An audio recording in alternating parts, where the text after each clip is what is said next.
Drug administration వాళ్ళు వచ్చి చూస్తారు, అది ల్యాబ్కి పంపిస్తారు, అలా నిజంగా ఏమైనా ఉంటే చర్యలు తీసుకుంటారు. మీరెవర్రా చెప్పడానికి? మీకెవడిచ్చిండు అధికారం? మీకెవడిచ్చిండు మోరల్? మీరు మోరల్ పోలీసింగ్ ఏమని మీకోడు చెప్పిండు లంచ కొడుకులారా? మీకు నెత్తి మీద ఏ కనబడితే చెల్లది, ఒక 5 రూపాయల పని చేయలేని శక్తి లేదు, ఏది తాగాలో ఏది పారబోయాలో తెలియదు. ఆవు కొద్దనేది పారబోసేదాన్ని నువ్వు తాగు అని చెప్పే నువ్వేం చెప్తావురా నాకు? చెప్పండి మిత్రులారు దయచేసి. నార్త్ ఇండియాలో నాశనం తెంగేసారు, మొత్తం నార్త్ ఇండియాలో ఖరాబ్ చేసి పారదెంగారు. సౌత్ ఇండియాలో వచ్చే పైసలు తీసుకుపోయి నార్త్ ఇండియాలో వాడు దోసుకుంటుండు, ఏమన్నా చిన్న చిన్న రోడ్లో గిడ్లో కట్టుకుంటుండు. గది వాళ్ళ బతుకు.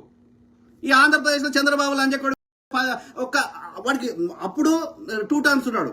అప్పుడు ప్రజలు ఓట్లేస్తే గెలవలేవాడు. వాడికి గెలవని తెలుసు. వాడి ముఖానికి, వాడి బుల్లిబాబుకి వాడికి ఓట్లు వేయరని తెలుసు. ఏం చేసిండు? సో పిల్లనిచ్చిన మామ ఆయనకు